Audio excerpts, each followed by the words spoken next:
Railway with Shyam YouTube channel पर आप सभी लोगों का स्वागत है। आज के इस वीडियो में मैं आप सभी लोगों के लिए एनटीपीसी परीक्षा 2025 के लिए स्पेशल 40 अति महत्वपूर्ण प्रश्न कराने वाला हूं, जो आपकी एग्जाम के लिए बहुत ही ज़्यादा महत्वपूर्ण होने वाले हैं। तो आज की इस वीडियो को आपको शुरू से लेकर के एंड तक फुल वॉच करते रहना है। वीडियो अगर आपको पसंद आती है तो प्लीज़ आप लोग इस वीडियो को लाइक और चैनल को सब्सक्राइब करना आप लोग बिल्कुल ना भूलना, और कमेंट बॉक्स में आपको अपना स्कोर जरूर बताना और ये बताना है कि आपने कितने प्रश्न सही किए हैं और ये वीडियो आपको कैसी लगी है। तो चलिएगा फिर शुरू करते हैं आज का अपने जीके जीएस के अति महत्वपूर्ण प्रश्नों का एक और प्रैक्टिस सेट। पहले प्रश्न का आंसर आपको बताना है। तो विक्रम साराभाई ये इसरो के प्रथम अध्यक्ष थे, यानी पहले प्रश्न का बी ऑप्शन राइट आंसर हो जाएगा। अगला प्रश्न आ जाता है प्रश्न संख्या 2 कि फल आम का वैज्ञानिक नाम क्या है। तो बताओ आम का वैज्ञानिक नाम आपको बताना है कि वैज्ञानिक नाम क्या हो जाएगा। प्रश्न संख्या दूसरे का राइट आंसर।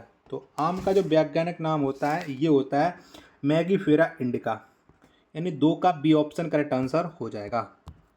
नेक्स्ट प्रश्न आ जाता है प्रश्न संख्या 3 है भारतीय संसद का उच्च सदन कौन सा है। तो बताओ इनमें से कौन सा है भारतीय संसद का उच्च सदन। 3 में प्रश्न का राइट आंसर क्या हो जाएगा। तो ये हो जाता है राज्यसभा, यानी 3 का बी ऑप्शन करेक्ट आंसर हो जाएगा। चलिएगा नेक्स्ट प्रश्न आ जाता है प्रश्न संख्या 4 है कि भूटिया जनजाति किस राज्य से संबंधित है। तो बताओ भूटिया जनजाति का संबंध कौन से राज्य से है। प्रश्न संख्या 4 का राइट आंसर क्या हो जाएगा। तो इसका संबंध हो जाता है उत्तराखंड से, यानी 4 का ए ऑप्शन राइट आंसर हो जाएगा। नेक्स्ट प्रश्न है प्रश्न संख्या 5 आ जाता है कि प्रसिद्ध पुस्तक इग्नाइटेड माइंड्स के लेखक कौन है। तो बताओ इनमें से किसके द्वारा कि इग्नाइटेड माइंड्स पुस्तक को लिखा गया है। 5वें प्रश्न का राइट आंसर क्या हो जाएगा। तो इस पुस्तक को जो लिखा है वो लिखा है एपीजे अब्दुल कलाम ने, यानी 5वें प्रश्न का बी ऑप्शन राइट आंसर हो जाएगा। चलिएगा जब तक आप लोगों को वीडियो पसंद आ रही तो प्लीज़ आप लोग वीडियो को लाइक और चैनल को सब्सक्राइब जरूर कर लीजिएगा। अगर वीडियो पसंद नहीं आती तो कमेंट बॉक्स में बता दिया करो किस वजह से हमें आपकी वीडियो और आपका कंटेंट पसंद नहीं आता है। तो कोशिश करूंगा कि अगली वीडियो से वो कंटेंट में सुधार किया जाए। 6वें नंबर का प्रश्न है कि मेघदूत और अभिज्ञान शकुंतलम की रचना किसने की थी। तो बताओ किसके द्वारा ये रचना की गई थी मेघदूत और अभिज्ञान शकुंतलम की। 6वें प्रश्न का राइट आंसर क्या हो जाएगा। तो ये रचना की थी कालिदास ने, डी ऑप्शन राइट आंसर हो जाएगा। 7वें नंबर का प्रश्न है कि निम्न में से किसकी स्थापना भारत के योजना आयोग के विकल्प के रूप में की गई है। तो बताओ इनमें से किसकी स्थापना की गई है योजना आयोग के स्थान पर। 7वें प्रश्न का राइट आंसर क्या हो जाएगा। तो ये की गई है नीति आयोग की। 7 का ए ऑप्शन करेक्ट आंसर हो जाएगा। अगला प्रश्न आ जाता है प्रश्न संख्या 8 है भारतीय संविधान के किस अनुसूची में राज्यों एवं केंद्र शासित प्रदेशों और उनके अधिक्षेत्रों की सूची शामिल है। तो बताओ ये किस अनुसूची में शामिल है। 8वें प्रश्न का राइट आंसर आपको देना है। तो ये पहली में शामिल है, पहली अनुसूची में। 8 का ए ऑप्शन करेक्ट आंसर हो जाएगा। चलिएगा अगला प्रश्न आ जाता है प्रश्न संख्या 9 है राष्ट्रीय हथकरघा दिवस प्रतिवर्ष किस तिथि को मनाया जाता है। तो बताओ हम ये कब मनाते हैं राष्ट्रीय हथकरघा दिवस। 9वें प्रश्न का राइट आंसर क्या हो जाएगा। तो ये मनाया जाता है प्रत्येक वर्ष 7 अगस्त को, यानी 9 का डी ऑप्शन करेक्ट आंसर हो जाएगा। चलिएगा अगला प्रश्न है प्रश्न संख्या 10 है कि भारतीय संविधान के किन 2 अनुच्छेदों में न्यायिक समीक्षा की शक्ति को सर्वाधिक स्पष्ट रूप से व्यक्त किया गया है। तो बताओ इन्हें कौन से अनुच्छेद में व्यक्त किया गया है। 10वें प्रश्न का आंसर आपको देना है कि 10 का राइट आंसर क्या हो जाएगा। तो इसे अनुच्छेद 32 और अनुच्छेद 226 में व्यक्त किया गया है। ए ऑप्शन करेक्ट आंसर हो जाएगा। चलिएगा अगला प्रश्न है प्रश्न संख्या 11 कि संयुक्त राष्ट्र संगठन के पहले महासचिव कौन थे। तो बताओ कौन थे। तो संयुक्त राष्ट्र संगठन यूएनओ के पहले महासचिव थे वो थे त्रिगवेली, यानी 11 का बी ऑप्शन राइट आंसर हो जाएगा। चलिएगा अगला प्रश्न है प्रश्न संख्या 12 आ जाता है कि संयुक्त राष्ट्र संघ के प्रमुख अंग कितने हैं। तो बताओ कितने हैं। 12वें प्रश्न का राइट आंसर क्या हो जाएगा। तो संयुक्त राष्ट्र संघ के जो प्रमुख अंग हैं वो हैं 6।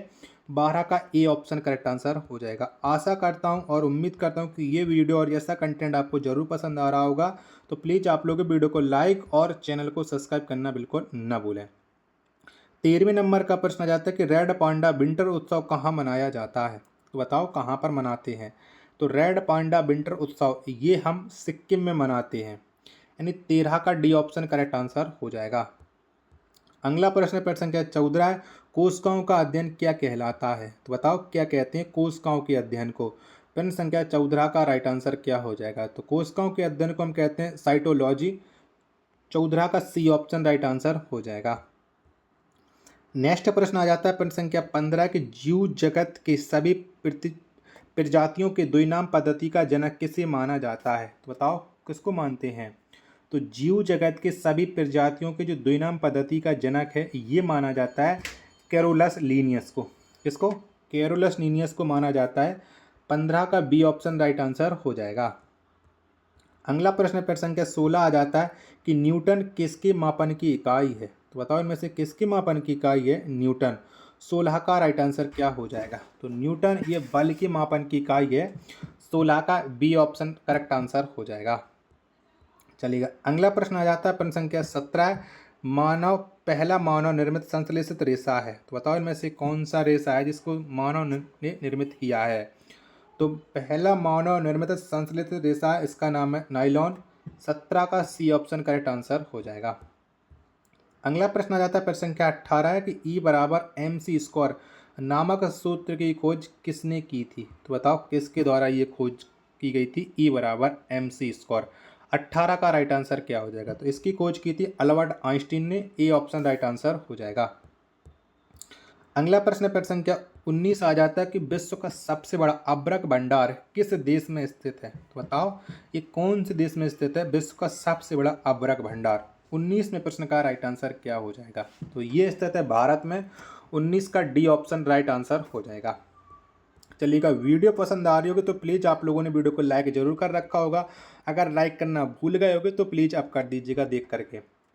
चलिएगा 20वें नंबर का प्रश्न है कि भारत सरकार ने नारकोटिक्स कंट्रोल ब्यूरो का गठन किस वर्ष किया था? तो बताओ कब किया गया था नारकोटिक्स कंट्रोल ब्यूरो का गठन? 20 में प्रश्न का राइट आंसर क्या हो जाएगा? तो इसका गठन किया गया था 1986 में। 20 का ए ऑप्शन राइट आंसर हो जाएगा। 21वें नंबर का प्रश्न है कि निम्नलिखित में से भारत की पहली स्वदेश निर्मित नाव की हथियार सुसज्जित पनडुब्बी कौन सी है? तो बताओ कौन सी है? 21 का राइट आंसर क्या हो जाएगा? तो ये है INS Vikrant, sorry INS Arihant है। कौन सी? आईएनएस अरिहंत है। 21 का ए ऑप्शन करेक्ट आंसर हो जाएगा। अगला प्रश्न प्रश्न संख्या 22 है कि रक्षा अनुसंधान और विकास संगठन की स्थापना किस वर्ष हुई थी? तो बताओ यानी डीआरडीओ की स्थापना है वो कब की गई थी? 22 का राइट आंसर क्या हो जाएगा? तो ये स्थापना की गई थी 1958 में। 22 का सी ऑप्शन करेक्ट आंसर हो जाएगा। आशा करता हूँ कि ये वीडियो आपको जरूर पसंद आ रही होगी। तो प्लीज़ आप लोग वीडियो को लाइक और चैनल को सब्सक्राइब करना बिल्कुल ना भूलें। 23वें नंबर का प्रश्न है कि मानव विकास की अवधारणा किसने विकसित की? बताओ फटाफट से 23 का राइट आंसर क्या हो जाएगा? तो मानव विकास की अवधारणा को जो विकसित किया वो किया है महबूब उल हक ने। 23 का डी ऑप्शन करेक्ट आंसर हो जाएगा।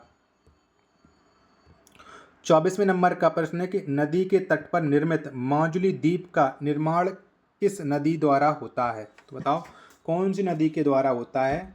जो माजुली द्वीप आपको पता है कि असम में है, तो इसका निर्माण जो होता है वो ब्रह्मपुत्र नदी के द्वारा होता है। 24 का डी ऑप्शन करेक्ट आंसर हो जाएगा। अगला प्रश्न प्रश्न संख्या 25 आ जाता है, शरीर में झिल्ली कहाँ पाया जाता है? तो बताओ कहाँ पर पाई जाती है शरीर में झिल्ली? तो शरीर में जो झिल्ली पाई जाती है वो छोटी आंत में पाई जाती है, यानी 25 का ए ऑप्शन करेक्ट आंसर हो जाएगा। 26वें नंबर का प्रश्न है कि भारत में तेल एवं प्राकृतिक गैस निगम का मुख्यालय कहाँ स्थित है? यानी ओएनजीसी का मुख्यालय आपको बताना है कि कहाँ पर है। 26वें प्रश्न का राइट आंसर क्या हो जाएगा? चलिएगा मैं आपको ऑप्शन दिखा रहा हूँ 26 के, जब तक आप लोग इस वीडियो को लाइक और चैनल को सब्सक्राइब करना बिल्कुल ना भूलें। तो बताओ ओएनजीसी का मुख्यालय वो कहाँ पर पड़ता है?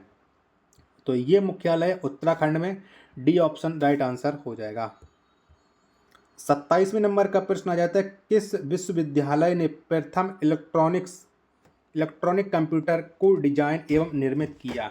बताओ किस विश्वविद्यालय ने करा था? 27 का राइट आंसर क्या हो जाएगा? ऑप्शन आपकी स्क्रीन पर हैं, चारों शो हो रहे हैं। तो इसे जो विकसित किया गया था वो विकसित किया गया था पेनसिल्वेनिया विश्वविद्यालय के द्वारा, यानी 27 का बी ऑप्शन राइट आंसर हो जाएगा। अगला प्रश्न आ जाता है प्रश्न संख्या 28 से कि ब्रह्म समाज की उत्पत्ति कहाँ हुई थी। तो बताओ कहाँ पर हुई थी ब्रह्म समाज की उत्पत्ति। 28 का आंसर आपको देना है। तो ये उत्पत्ति हुई थी बंगाल में ब्रह्म समाज की।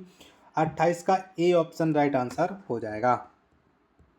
नेक्स्ट प्रश्न आ जाता है प्रश्न संख्या 29 कि सब्जियों फलों और फूलों जैसी उच्च मूल्य वाली फसलों की खेती क्या कहलाती है। तो बताओ इसे हम क्या कहते हैं। 29वें प्रश्न का राइट आंसर क्या हो जाएगा।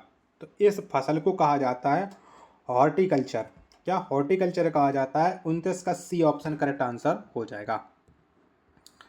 अगला प्रश्न आ जाता है प्रश्न संख्या 30 है कि झांसी की रानी लक्ष्मीबाई किस वर्ष युद्ध में शहीद हुई थी। बताओ कब हो गई थी लक्ष्मीबाई शहीद। 30 का आंसर आपको देना है। तो जो झांसी की रानी लक्ष्मीबाई हैं ये 1858 में युद्ध में शहीद हो गई थी।